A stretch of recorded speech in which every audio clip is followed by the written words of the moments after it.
for being here today. Appreciate you taking a few moments. If you will, like, share, comment on the post, and then you can find our place today in the book of Genesis, Genesis chapter 38, beginning in verse number 20. When Judah sent the young goat by his friend, the Adullamite, to take back the pledge from the woman's hand, he did not find her.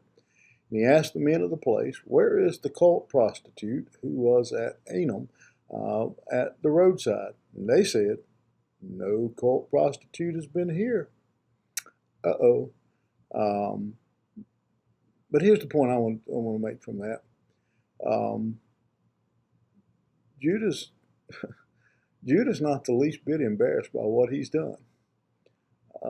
Doesn't seem to be fazed by it a bit. He actually is so unashamed that he tells his friend Hera to take the goat back.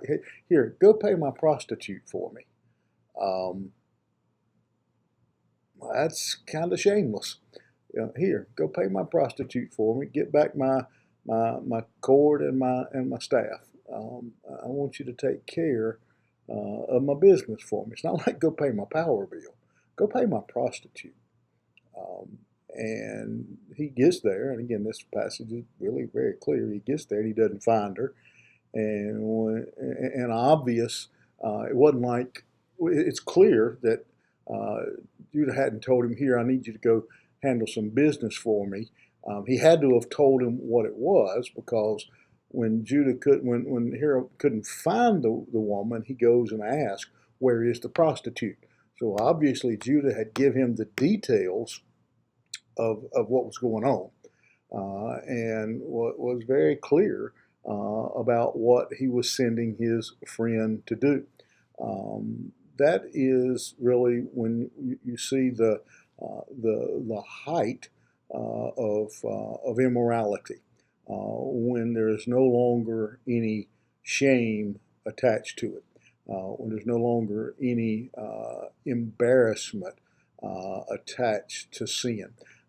In fact, we live in a day today when not only does there seem to be no shame, there actually seems to be pride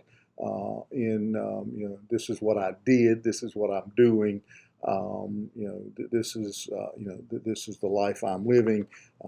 Look what I do, look the kind of life I'm doing. We get on TV and tell it. I've said before, some of these talk shows that are on TV, and people say, I can't believe people live like that. I can't believe people do that. And my response is, I can believe they do it.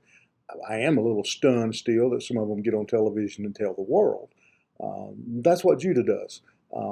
It's not completely shocking that Judah went to a prostitute.